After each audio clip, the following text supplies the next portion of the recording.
maybe it is becoming more of a time to be seen. Maybe it is now finally that safe zone to actually show the world who we are, what we're here to do, and not hold any fear of judgment, embarrassment, shame, criticism, persecution.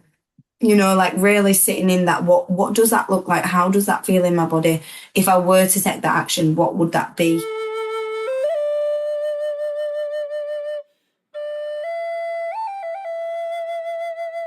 I went to a beautiful, I want to say gathering this last weekend. It was such a beautiful space to connect with people who were very authentic, very real, not overly spiritualized. Oh my goodness.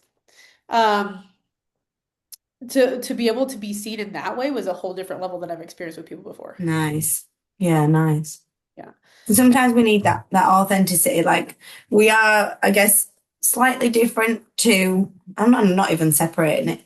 Just some of the mainstream spirituality things, that you see. Like I went to a really nice event on Sunday in York, and it was all about spirituality. There was like a spiritual fair. There was talks on, and it was really beautiful to be around people that were more open and were more connected. And I guess it just gave me a similar reflection of, yeah, actually, maybe it is becoming more of a time to be seen. Maybe it is now finally that safe zone to actually show the world who we are, what we're here to do, and not hold any fear of judgment, embarrassment, shame, criticism, persecution. Like really sitting in that, what does that look like? How does that feel in my body? If I were to take that action, what would that be? What would them steps be? And that's really what I've been kind of sitting in these past couple of weeks, and especially was kind of boosted on Sunday. Just looking around and thinking, sometimes I'm trying to say this without the ego perspective because it's really not intended that way. It just feels like sometimes when I've done something and I've moved past it, for me, I kind of feel like, oh, well, everybody knows this, that everybody knows about channeling and past lives and mediumship and what happens after we die and lost souls and, the parallel worlds in between. And I guess I don't sit and think just because I've done it a little while ago that that's not new to people. And so for me, if it's done, it's done. I'm like, oh, well, I'm over here now. But I Yeah. guess what that creates is a bit of a gap in between people that maybe are on that level of conscious understanding.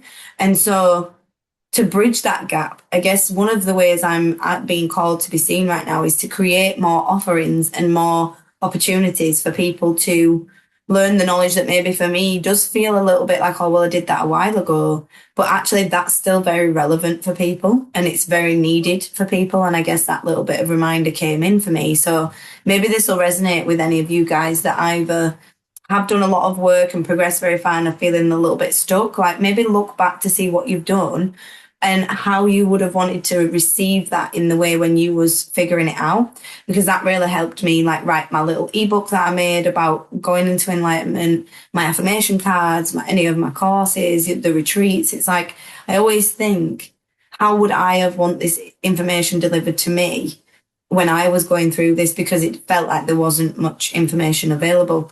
And so kind of ask yourself that question if you're figuring out how you can be translated into the world. There's enough seats at the table for everyone involved.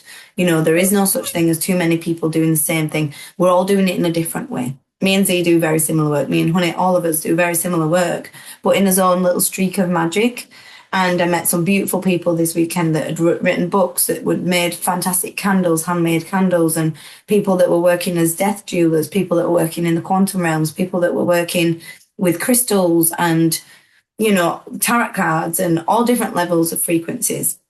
And I realized when I was looking around that actually this is what we need. We need a kind of catalogue of All right. frequencies so that people, Yep. yeah, so that people can meet us where they're at, and Absolutely. us not expecting people to either meet us there or not have anything in between. So I hope I translated that right, because that was kind of one of my revelations this weekend, that I need to figure out a way to translate my previous experiences into offerings that people might find useful and not expect everyone to be in this current version of energy. Yeah, that's exactly what I got too. I was like, oh, right. Because at least for me in my experience, like it's been so outside the box ever since I was little. I'm like, oh, look, that's not there yet. It just wasn't to a point where the translation really could be there. And with all the things that we're going through, the traumas, all the other aspects, now it's coming to the point where it's like, okay, I can translate this now into something that would be um, perceived or seen as something that someone might want to have a bridge for, right? Jump into that and have offerings that allow for that to come in, allow for anybody to come in who's ready and willing to step into something like that. And for both of us, right? This is like, I feel like this is just like a really big bridge point for us now to like enter into that being seen phase and have that be fully like accepted because it really wasn't for a good period of time, right?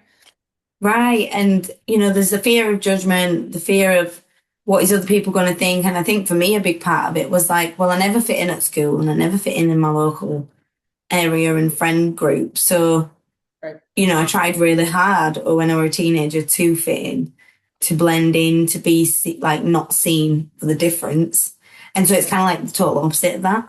So I'm really like deprogramming my own consciousness on it is safe to do that, despite the fact that I might get negative feedback. I might get people that don't understand. I might get judgment. I might get shut down.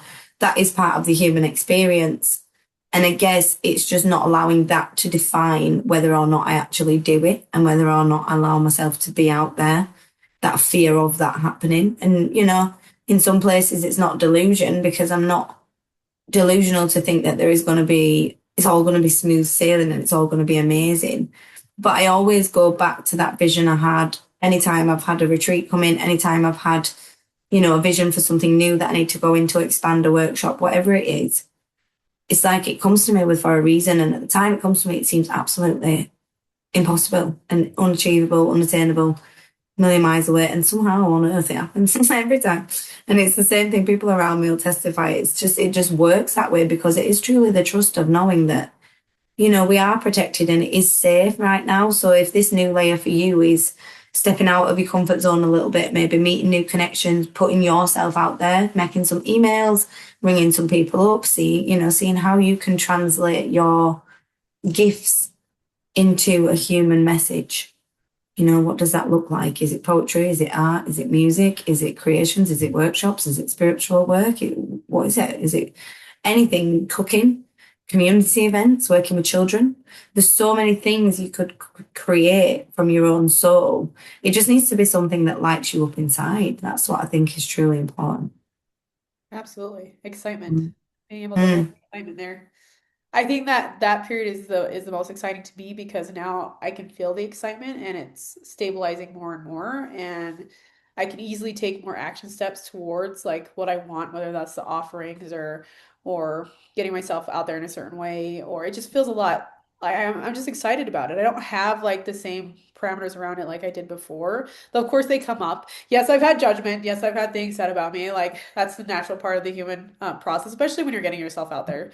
Somebody's bound Yeah, to say something. But where I feel like that's just such a great space for me to be at now is that like it doesn't affect me the same way, right? yeah, I'm like, yeah. It hey, doesn't define you. Yeah. yep, yep, Yeah. And limit you as well. And I felt like this, I had a little argument with someone and it did bother me for like 5 minutes. And I thought, sometimes that would actually fully affect my whole day. And it is about knowing that people have got their own shit man, and it doesn't need for to be sure. yours.